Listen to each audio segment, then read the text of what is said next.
भक्त्यै परिचारकै परिवृतो मन्दारमालाङ्कितः आगस्त्याय पुत्रमित्रसहस्रात्यै स्वकैर्वाहनैः सन्तुष्टोऽर्चनया मया कृतपरिचाराय कृतो भव।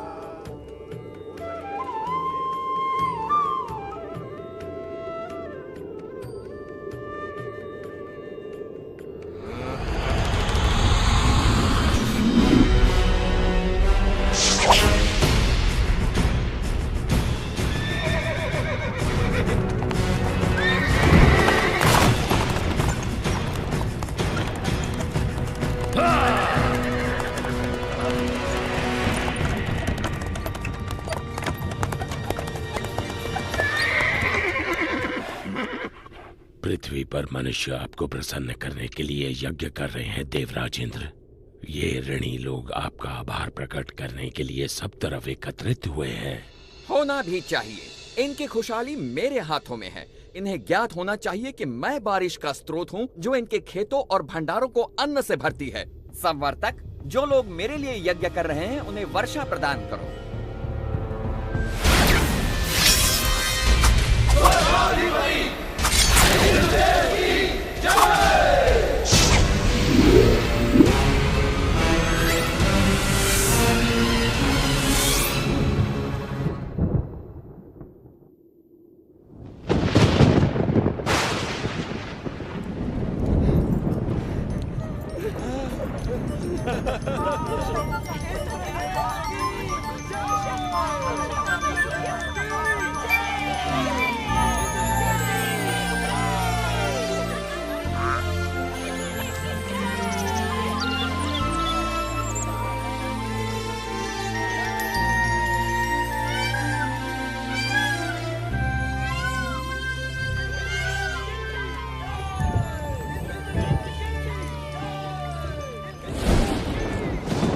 पृथ्वी से आ रहे इस कोलाहल को सुनिए देवराज इंद्र। आप सचमुच सबसे शक्तिशाली हैं। स्वर्ग का देवता हूँ, इंद्र जो हूँ मैं। इंद्र, तुम अपनी मर्यादा भूल रहे हो। तुम केवल अपने कर्तव्य का पालन कर रहे हो, भगवान विष्णु का आदेश पूरा कर रहे हो। मैं जो चाहूँ करूँगा, मैं किसी का आदेश नहीं मानता। इंद्र, मैं तुम्हारा शिक्षक हूँ। तुम्हें अपने यश और कीर्ति का अभिमान हो गया है। मैं तुम्हें सलाह देता हूँ कि सुधर जाओ, अन्यथा तुम्हारा ये घमंड तुम्हें नष्ट कर देगा।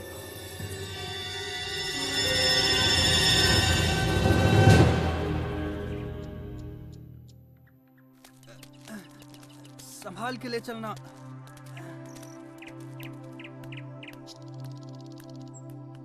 बाबा, आप इंद्र के लिए यज्ञ क्यों कर रहे हैं? हमें इंद्र को प्रसन्न करने के लिए हर साल ये यज्ञ करना ही पड़ता है ताकि वो हमें बारिश दें। वैसे ही जैसे हर वर्ष हमें महाराज कंस को कर चुकाना पड़ता है। अरे नहीं बच्चों, इंद्र देव बुरे नहीं हैं। वो तो बारिश के देवता हैं। पानी जीवन के लिए अति आवश्यक होता है, इसीलिए हम हर साल यज्ञ के द्वारा इंद्र देव की पूजा करते हैं। परंतु बाबा, वो तो उनका कर्तव्य है। वो तो भगवान विष्णु के आदेश का पालन कर रहे हैं। देखो कृष्णा, ये बहुत पुरानी प्रथा है और हमें इसे तोड़ना नहीं चाहिए। बाबा, फिर हम धरती की पूजा क्यों नहीं करते जो हमें सब कुछ देती है, और सूर्य की जिससे जीवन मिलता है, और यमुना की क्यों नहीं? कृष्णा, तुम सही कहते हो, लेकिन ये संभव नहीं है। हम सदियों से चलती आ रही इस प्रथा को अकस्मात ही तोड़ नहीं सकते बेटा। परंतु बाबा, क्या हमें आंखें बंद करके प्रथाओं को मान लेना चाहिए? वो तो भगवान विष्णु हैं, जो इंद्र और सभी देवताओं को शक्ति प्रदान करते हैं। कृष्ण बिल्कुल सही कह रहा है। सभी देवता भगवान विष्णु के आदेशानुसार काम करते हैं। और वैसे भी वेदों में इंद्र के लिए अलग से यज्ञ का विधान नहीं है। हम ग्वाले हैं, हमारी संपत्ति हमारी गायें हैं, और वो भोजन के लिए निर्भर करती हैं इस गोवर्धन पर्वत पर। हम भी सभी चीजों के लिए गोवर्धन पर निर्भर करते हैं, इसलिए हमें गोवर्धन की पूजा करनी चाहिए, ना कि इंद्र की। मेरे वृंदावन के प्यारे मित्रों, हम सबको गोवर्धन पर्वत का हृदय से आभारी होना चाहिए। आप स्वयं ही देख लीजिए गोवर्धन पर्वत के इन चमत्कारों को, जो वृंदावन का जीवन है। हमारी गायें इसके जंगलों की घास चरती हैं और हमें मीठा मीठा दूध देती हैं। इसके झरने हमारी प्यास बुझाते हैं। इसके मैदानों में हमारी फसलें और फल उगते हैं। इसकी लकड़ी से बने घर हमें सुरक्षा देते हैं। मित्रों, हमारा जीवन इंद्र पर निर्भर नहीं करता, बल्कि गोवर्धन पर्वत पर निर्भर करता है। कृष्ण ठीक कहता है। आयुष्मान भव। ये सब इंद्रदेव की नहीं, गोवर्धन की कृपा है। इसलिए मित्रों, सब लोग अपना अपना चढ़ावा एकत्रित करें। हम सब गोवर्धन की पूजा करेंगे।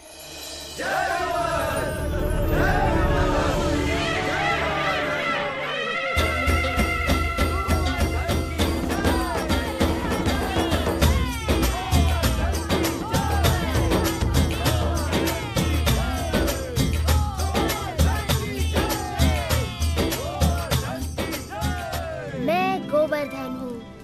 मैं तुम्हारी प्रार्थना से बहुत प्रसन्न हूँ। अगर तुम सभी अपने पशुओं के साथ मेरी परिक्रमा करोगे तो मैं बहुत प्रसन्न होऊंगा।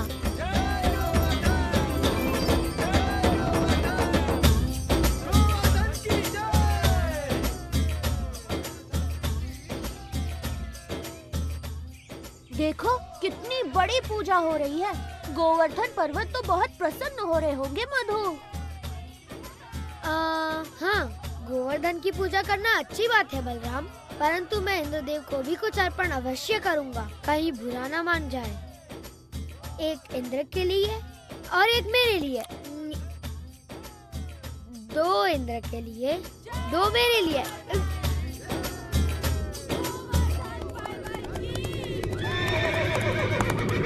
देखिए तो, वृंदावन वासी गोवर्धन पर्वत की पूजा कर रहे हैं।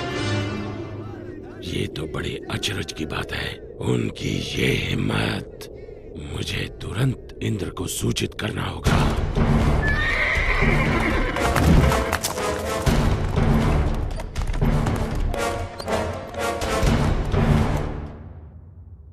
आओ आओ संवर्तक, मेरे साथ मेरे भक्तों द्वारा चढ़ाए गए चढ़ावे का आनंद लो। क्षमा चाहता हूँ देवराजेंद्र, परंतु ये समाचार आपको विचलित कर सकता है। अब ये मत कहना कि तुमने गलती से एक और गांव को बाढ़ से भर दिया। ये बात मन से निकाल दो। मुझे डर है कि आप इस समाचार से बहुत क्रोधित हो जाएंगे। देवराज, वृंदावन गांव के वासियों ने आपकी बजाय गोवर्धन पर्वत की पूजा शुरू कर दी है। क्या? गोवर्धन पर्वत की? उन्होंने मेरी पूजा ना करके मिट्टी के ढेर की पूजा की। वो ऐसा कैसे कर सकते हैं संवर्तक, वो भी मुझसे बारिश का उपहार पाने के बाद? ऐसा सुना है कि वो एक नादान लड़के के बहकावे में आ गए हैं। उपहास मत करो संवर्तक। क्षमा चाहता हूँ देवराज, लेकिन यही सच है। नंद के पुत्र कृष्ण ने अपनी चमत्कारी शक्तियों का प्रयोग करके वृंदावन के वासियों को बहका लिया है। अच्छा, उन्होंने मेरा आदेश मानने के बजाय एक नादान की बातों को माना। इन लोगों का दिमाग खराब हो गया है। देखना अब इन पर मेरा कहर बरसेगा। सुनो संवर्तक। जी देवराज। जाओ और वृंदावन को डुबो दो, गोवर्धन के त्योहार को बर्बाद कर दो और वृंदावन के वासियों को इस दुस्साहस की सजा दो।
कृष्णा, हमसे बहुत बड़ा अपराध हुआ है।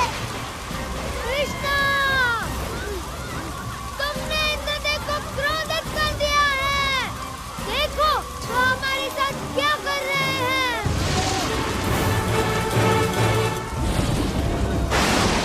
आ जाओ सब लोग यहाँ नंद महाराज, इंद्र देवता हमसे क्रोधित है, हम कुछ नहीं कर सकते।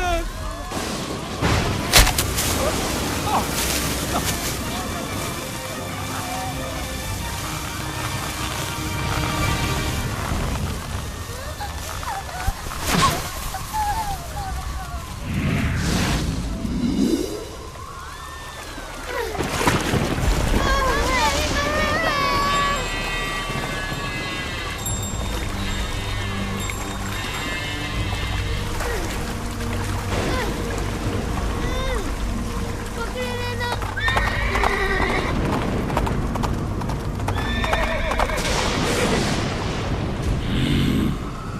वृंदावन के लोग अब जल्द ही उस लड़के की बात सुनने पर पछताएंगे।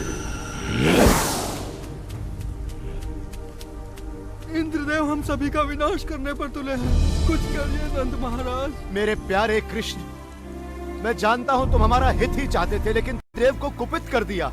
हमें इसी समय उनसे क्षमा मांगनी चाहिए। परंतु बाबा इंद्र। रुको बलराम, बाबा ठीक कहते हैं। ये सब मेरी सलाह के कारण कष्ट भोग रहे हैं। अभी भी देर नहीं हुई, हम इंद्र से क्षमा याचना कर सकते हैं। रुको, कृष्ण कभी भी हम पे या हमारे वृंदावन पे आँच नहीं आने देगा, कभी नहीं। आपने सच कहा माँ। आप सबके लिए मेरा प्रेम इंद्र की इस दुष्टता से बहुत बड़ा है।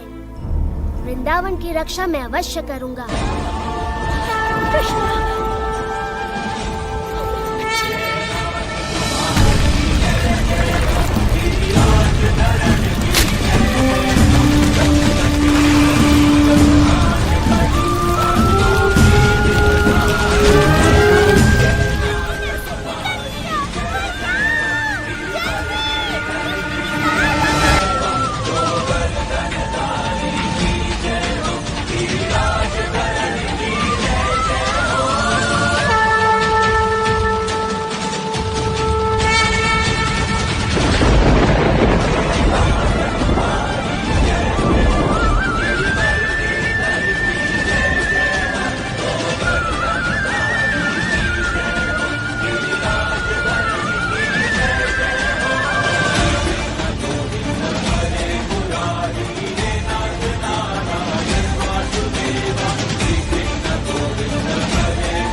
इतने तूफान के बाद भी ये असंभव है। यदि हम इंद्र के आदेश अनुसार इस छोटे से गांव को तबाह नहीं कर पाए तो वो हम पर कोई दया नहीं करेंगे। आगे बढ़ो मेरे योद्धाओं, ये तूफान तब तक थमना नहीं चाहिए जब तक वृंदावन पूरी तरह पानी में डूब न जाए।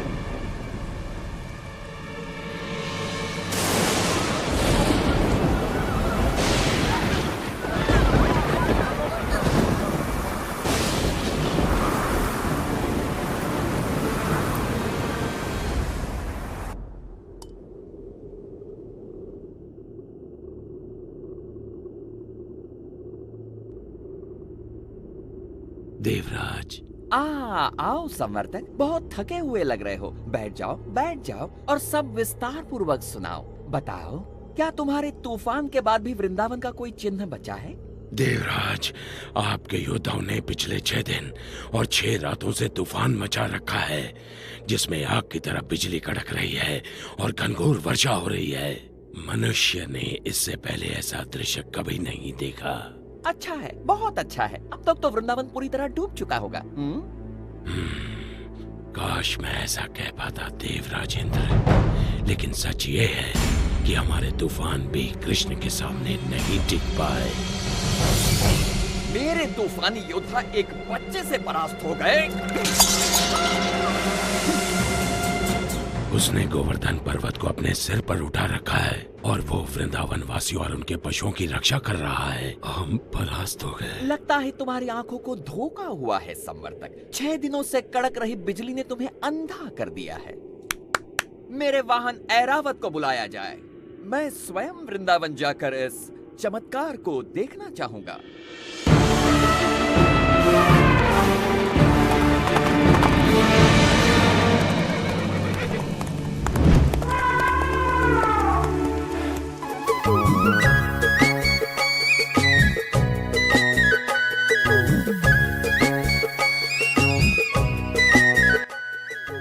आप स्वयं ही देख लीजिए देवराज।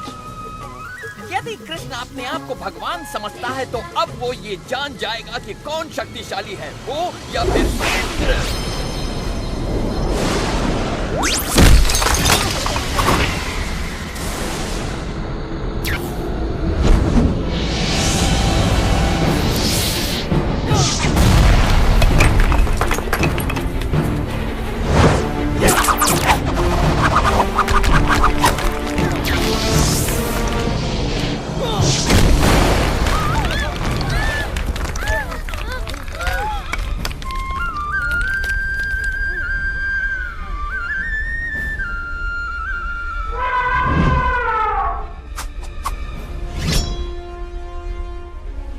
इंद्र के क्रोध से बच नहीं सकते।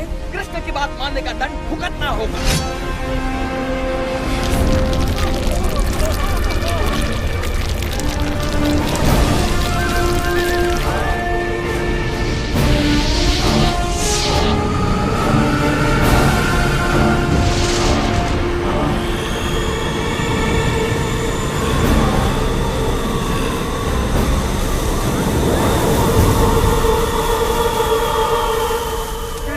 कृष्णा हमारी रक्षा करो।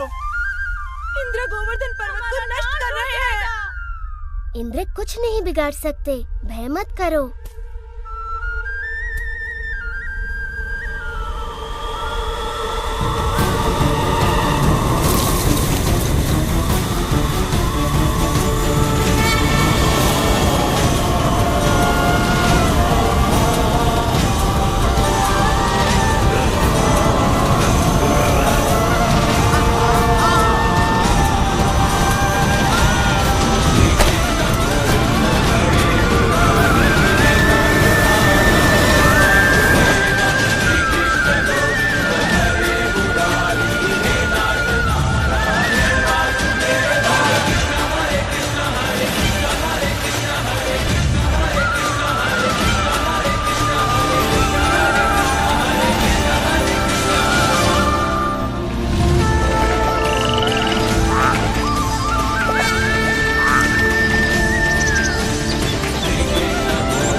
तूफान थम चुका है।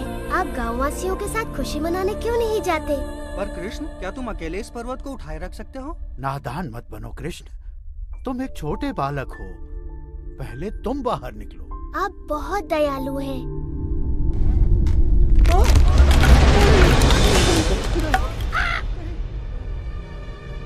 आप सचमुच चाहते हैं मैं पहले चला जाऊं? नहीं, रुको!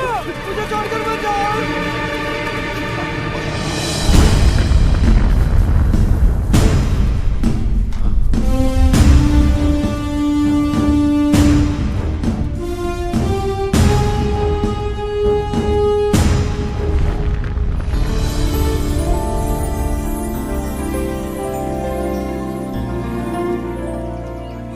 आभारी हैं। तुमने हमें बचा लिया कृष्ण, हम सुरक्षित हैं। आभार मेरा नहीं, गोवर्धन पर्वत का मानिए।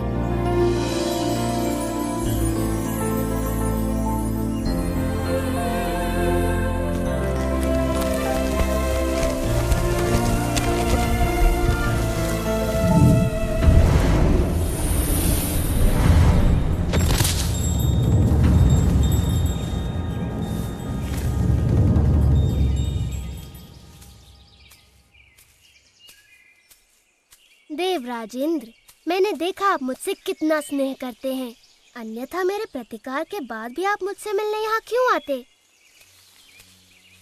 कृष्ण, प्रतिकार तो मैंने किया है आपका। मैंने बहुत बड़ी मूर्खता की। भूल गया था कि मुझे शक्तियाँ आप ही से प्राप्त होती हैं। मैं सदैव आपका सेवक रहूंगा। मैं आपसे क्षमा मांगता हूँ। देवराज, आपको अपनी शक्ति का बहुत अभिमान हो गया था और ऐसा मैंने इसलिए किया ताकि आपका अभिमान तोड़ सकूं। जाइए, मैं आपको क्षमा करता हूँ।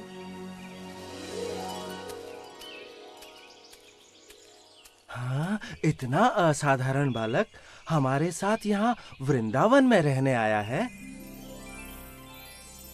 मैं तो बस इतना जानती हूँ कि ये मेरा प्यारा बच्चा है, मेरा दुलारा कृष्णा। कृष्णा की जय हो, जय